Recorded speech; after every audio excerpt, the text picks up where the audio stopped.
Dans un an, presque jour pour jour, le 13 octobre 2024, ce seront les élections communales. Et en Flandre, le vote ne sera plus obligatoire. Par contre, au mois de juin, pour les élections européennes, la Belgique étend le vote aux mineurs de 16 et 17 ans. Et cela partout dans le pays. Un arrêté est tout de même attendu pour clarifier certaines choses. Faut-il revoir les règles en matière d'âge et de vote obligatoire? Qu'est-ce qui se cache derrière les propositions? Bienvenue sur le plateau de Versus.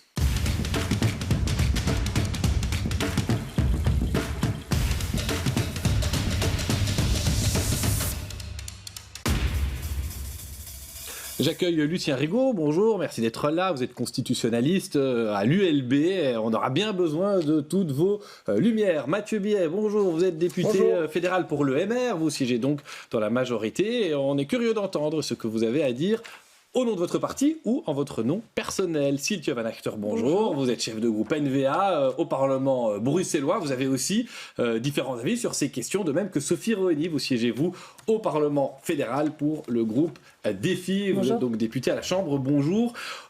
Lucien Rigaud, où en est-on aujourd'hui? C'est nouveau quand même que la Belgique dise on peut voter à 16 ans. On a déterminé le niveau européen, et puis la Cour constitutionnelle s'en est mêlée et cette possibilité n'en est plus une, c'est plutôt une obligation si j'ai bien compris. Alors c'est un peu plus compliqué que ça.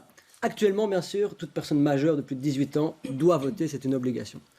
Il y a eu une loi en 2022 où on s'est dit ce serait pas mal qu'on rende le vote obligatoire pour les personnes de 16 et 17 ans.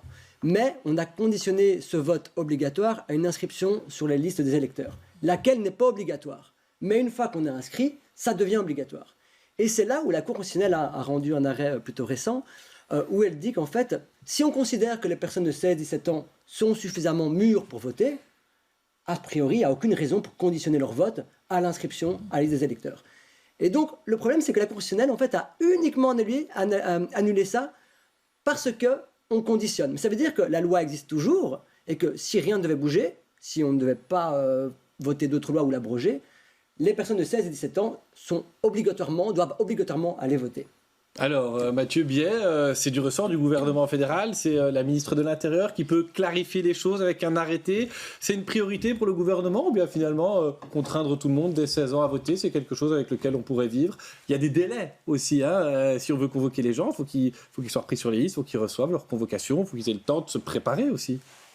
Alors, il y a plusieurs points. Je pense que sur l'analyse juridique, malheureusement, quand on met plusieurs juristes autour d'une table, on a beaucoup plus d'avis que ce qu'il y a de juristes autour de la table. C'est toujours le principe. Et il n'y a pas actuellement une unanimité par rapport à l'impact de cette annulation de la Cour constitutionnelle d'une disposition. Mais évidemment, la Cour constitutionnelle, des fois, annule une disposition, mais elle leur maintient les effets jusqu'à la réparation de la loi. Et donc, aujourd'hui, on en est au stade de comment et est-ce qu'on va réparer cette loi.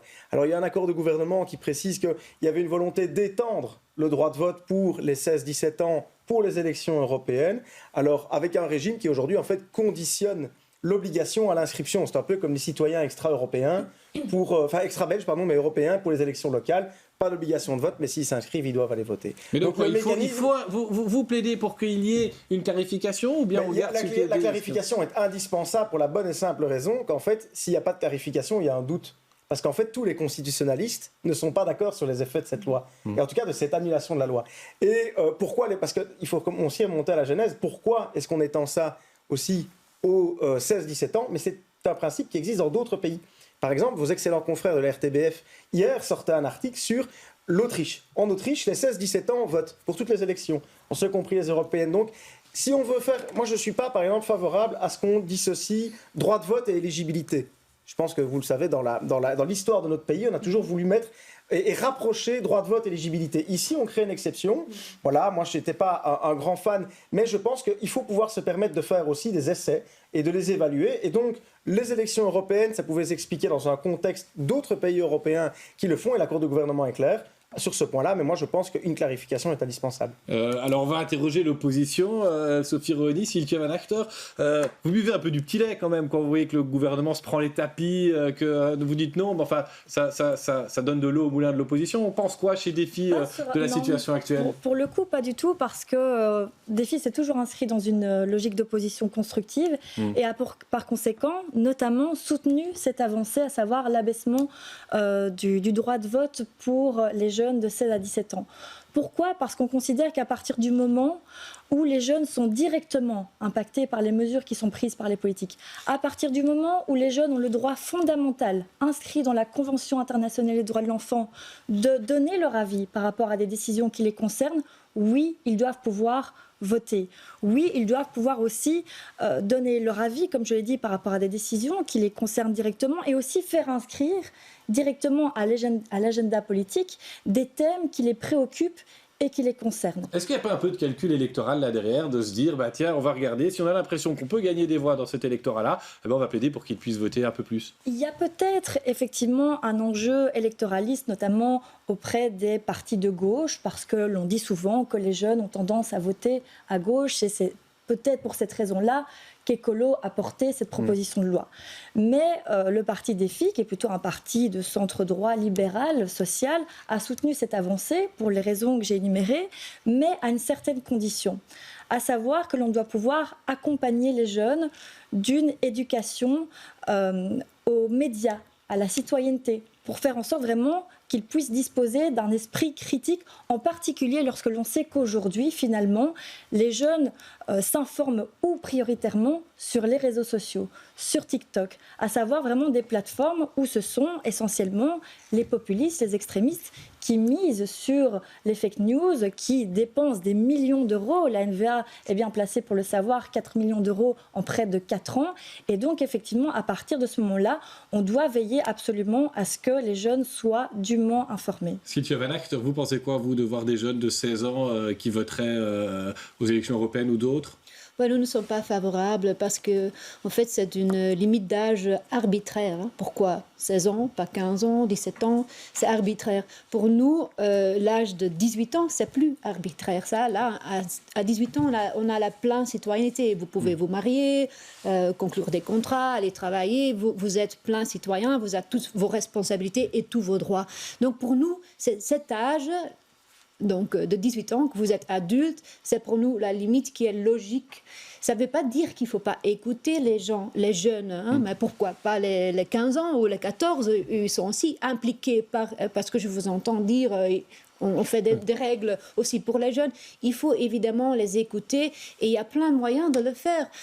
Par exemple, le gouvernement flamand, ils ont vraiment fait des grands débats avec les jeunes pour avoir les priorités des jeunes et les impliquer dans les règles, dans les projets, dans les discussions et dans leurs plans. Lucien Rigaud, l'évolution le droit de vote, il a été évolutif dans l'histoire. Ça n'a pas toujours été figé, que c'était à partir de 18 ans, tous les hommes et toutes les femmes.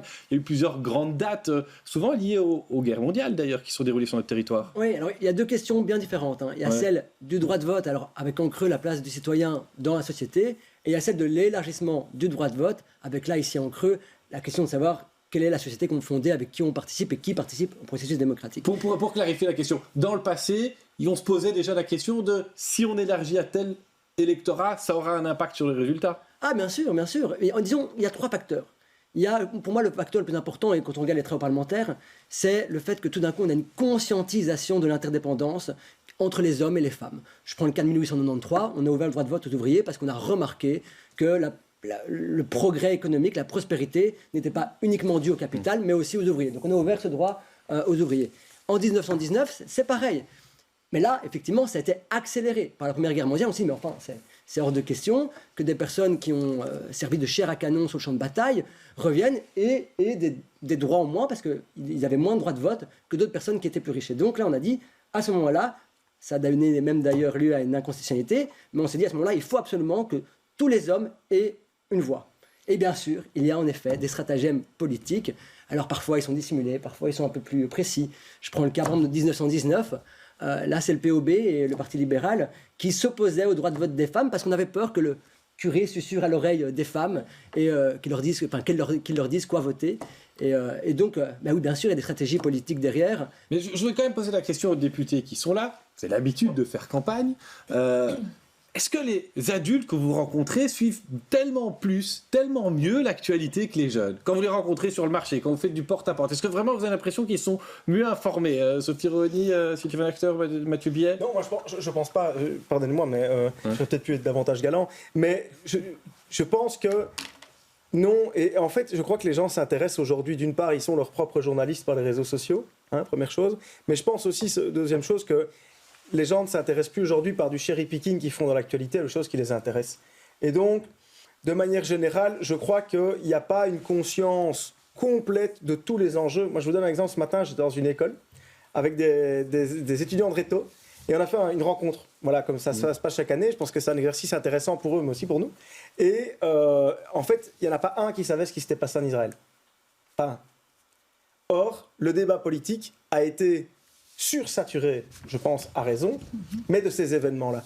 Et donc, est-ce que les citoyens, par exemple, je prends le cas et c'est des personnes qui vont avoir le droit de vote au mois de juin. Sophie Rehoni, vous rencontrez aussi des jeunes quand vous faites du terrain. Vous partagez l'avis de Mathieu Biet qu'ils seraient peut-être moins informés, ils ne sont pas au courant de tout ce qui se passe que leurs parents? Des jeunes et des moins jeunes, et au contraire de Monsieur Biet, moi je trouve justement qu'il y a vraiment un intérêt chez les jeunes pour la chose publique. Alors sans doute qu'il y a des enjeux qui leur échappent, mais il y a un vrai intérêt pour la chose publique. Mais ce qui les intéresse, c'est finalement la manière dont ils peuvent au mieux participer.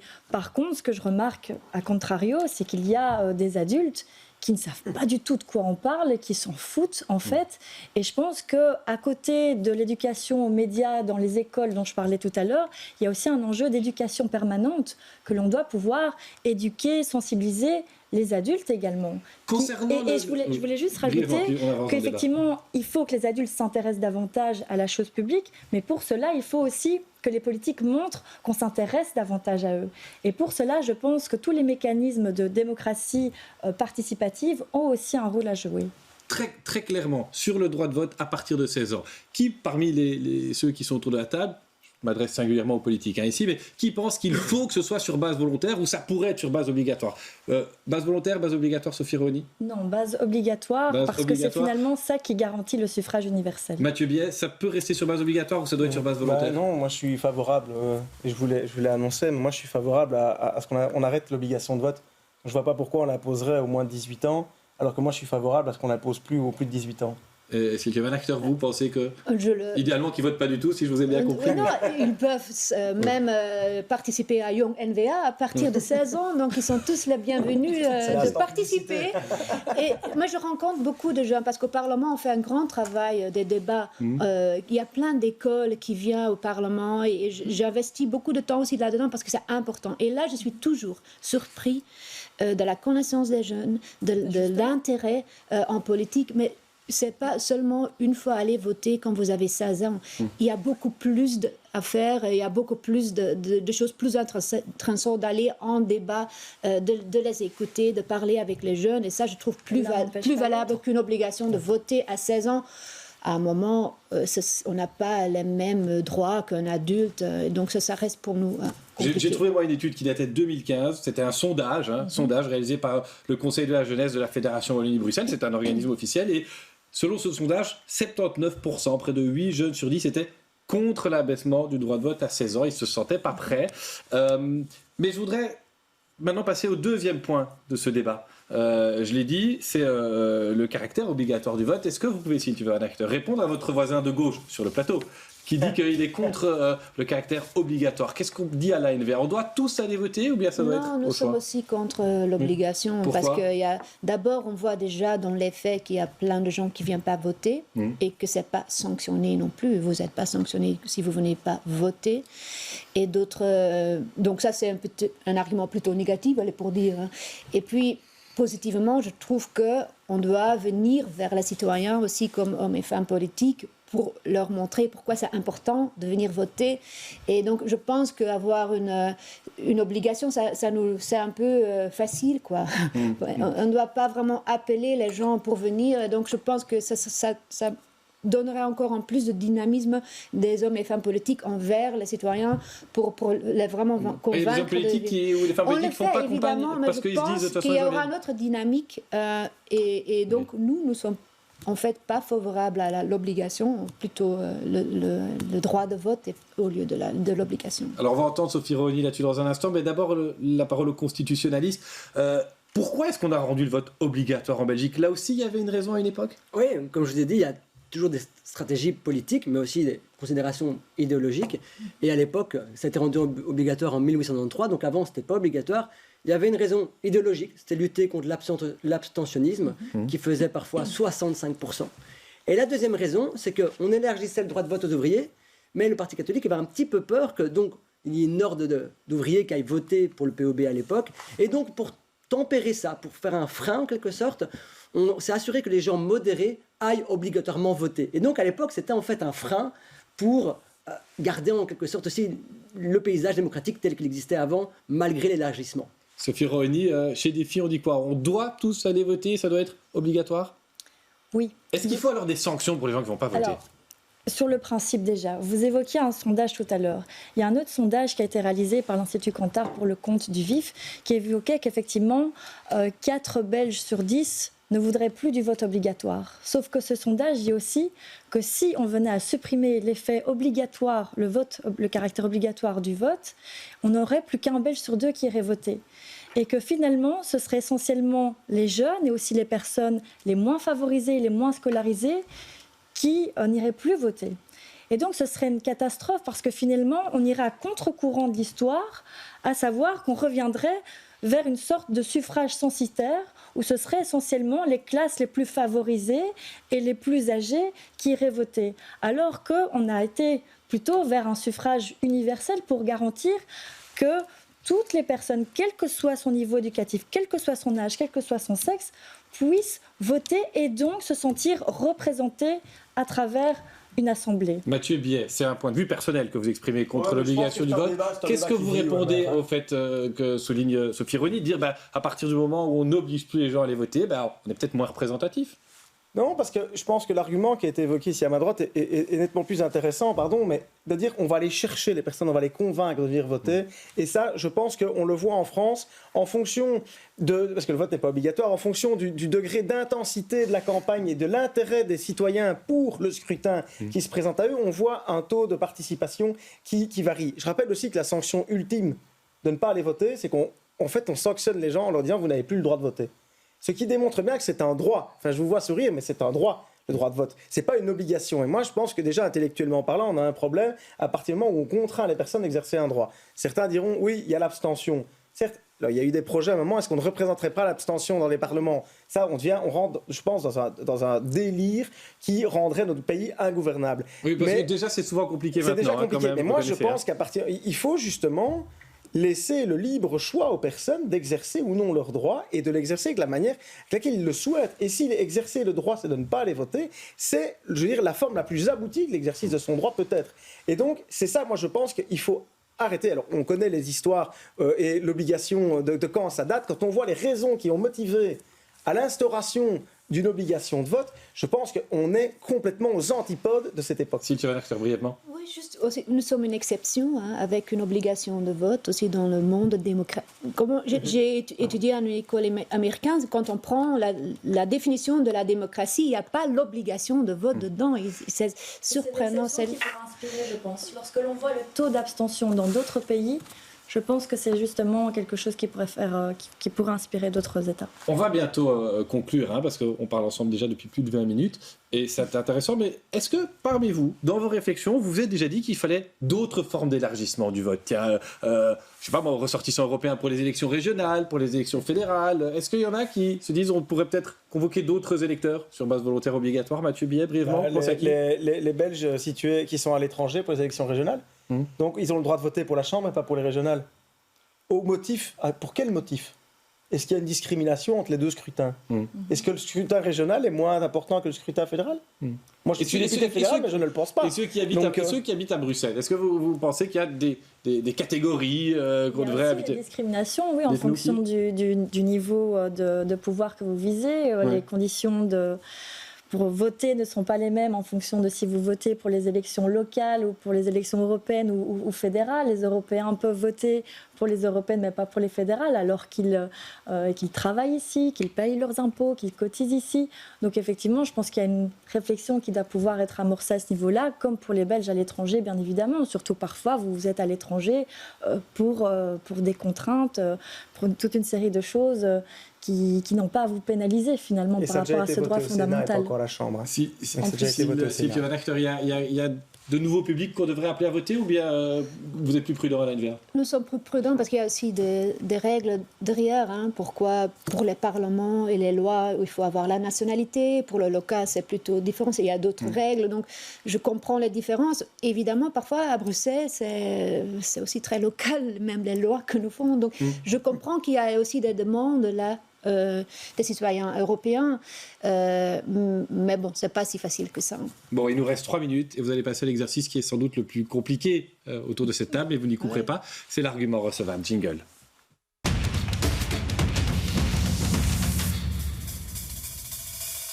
Sophie Rony, vous avez entendu un argument recevable de l'autre côté de la table. Ne me dites pas que quand quelqu'un dit la même chose que vous, c'est recevable. Je veux un vrai argument recevable. Non, je peux entendre l'argument selon lequel, idéalement, il ne faudrait pas de droit de vote obligatoire parce qu'il faudrait que tous les électeurs soient convaincus de l'utilité d'aller voter.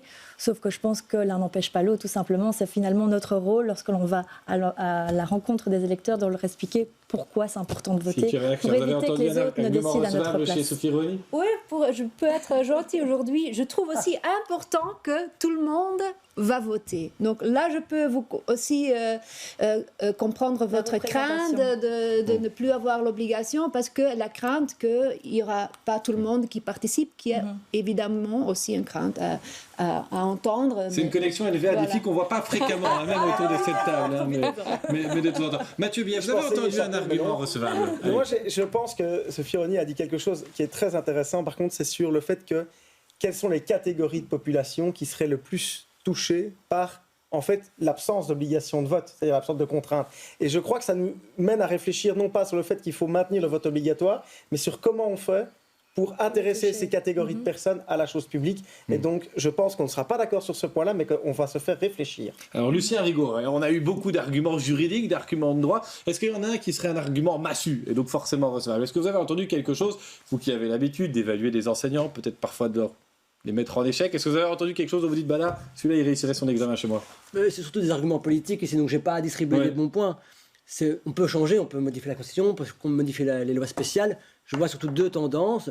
Une qui est plutôt de dire on laisse la liberté aux citoyens d'aller voter. S'ils ont envie d'aller voter, s'ils n'ont pas envie d'aller voter, ils ne vont pas voter.